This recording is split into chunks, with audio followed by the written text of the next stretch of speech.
പുൽപ്പള്ളി റോഡിലൂടെ ആദിവാസി യുവാവിനെ വലിച്ചിഴച്ച സംഘത്തിന്റെ കാർ കസ്റ്റഡിയിലെടുത്തതായി റിപ്പോർട്ടുകൾ. മാനന്തവാടിയിലാണ് നാടിനെ നടുക്കിയ ദുരന്തം ഉണ്ടായത്. കണിയാമ്പാറ്റയിൽ നിന്നാണ് കാർ പോലീസ് കസ്റ്റഡിയിലെടുത്തത്. സംഭവത്തിൽ 4 പ്രതികളെയും പോലീസ് തിരിച്ചറിഞ്ഞതായും റിപ്പോർട്ടുകളുണ്ട്. കൂടൽക്കടവ് ചെമ്മാട് നഗറിലെ മാതനോടാണ് കൊടും ക്രൂരത കാണിച്ചത്. സംഭവത്തിൽ അരയ്ക്കും കൈകാലുകൾക്കും സാരമായി പരിക്കേറ്റ മാതൻ മാനന്തവാടി മെഡിക്കൽ കോളേജ് ആശുപത്രിയിൽ ചികിത്സയിൽ തുടരുകയാണ്. 1/2 കിലോമീറ്ററോളമാണ് മാതനെ റോഡിലൂടെ വലിച്ചിഴച്ചത്. Check dam കാണാനെത്തിയ വിനോദസഞ്ചാരികളാണ് തല്ലുകൂടിയത്. അത് തടയാൻ ചെന്നതായിരുന്നു മാതൻ. സംഭവത്തിൽ കർശന നടപടി സ്വീകരിക്കണമെന്ന് മുഖ്യമന്ത്രി പോലീസിന് നിർദ്ദേശം നൽകുകയും ചെയ്തു. കാറിന്റെ ഡോറിനോട് കൈ ചേർത്ത് പിടിച്ച് മാതനെ മാനന്തവാടി പുൽപ്പള്ളി റോഡിലൂടെ 1/2 കിലോമീറ്ററോളം ദൂരം വരെ യുവാവിനെ വലിച്ചിഴയ്ക്കുകയായിരുന്നു. സംഭവത്തിൽ നാട്ടുകാർ ഇടപെട്ടതോടെ കാറിലുള്ളവർ രക്ഷപ്പെടുകയായിരുന്നു. കൊടും ക്രൂരതയിൽ മാനന്തവാടി പോലീസ് വധശ്രമത്തിനാണ് കേസെടുത്തിരിക്കുന്നത്. കാലിന്റെ ഉപ്പൂറ്റി രണ്ടുമില്ല, പുറത്തെ തൊലിയെല്ലാം പോയി.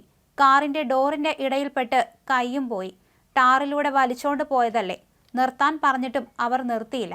അവര് ചൊറയുണ്ടാക്കിയിട്ട് ഇങ്ങോട്ട് വന്നതാ. എന്താ പറ്റിയതെന്ന് ചോദിക്കാൻ വേണ്ടി പോയതാ. എന്നിട്ട് ചോദിച്ചുമില്ല. അപ്പോഴേക്കും ഡോറ് കൂട്ടി അടച്ചു. എന്നിട്ടെന്നെ വലിച്ചോണ്ട് പോയി. അവര് മനഃപൂർവ്വം ചെയ്തേച്ച് പോയതാ. ശരീരത്തെ തൊലിയടർന്ന ഭാഗങ്ങൾ ചൂണ്ടിക്കാണിച്ച് മാതൻ സംസാരിച്ചു.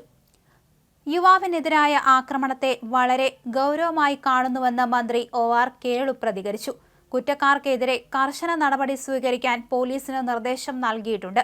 മാതൻ ആവശ്യമായ ചികിത്സ ലഭ്യമാക്കുമെന്ന് മന്ത്രി അറിയിച്ചു.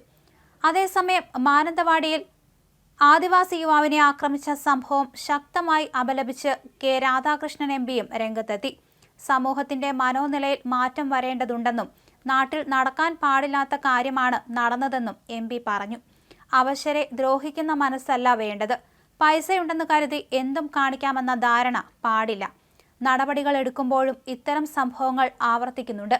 കുറ്റക്കാർക്കെതിരെ ശക്തമായ നടപടി വേണമെന്നും MP ആവശ്യപ്പെടുകയും ചെയ്തു. അതേസമയം ഒരുപാട് തവണ നിർത്താൻ പറഞ്ഞിട്ടും അവർ കേട്ടില്ലെന്നും തനിക്കെതിരെയുണ്ടായ ആക്രമണം മനഃപൂർവ്വമാണെന്നും മാതൻ പ്രതികരിച്ചു.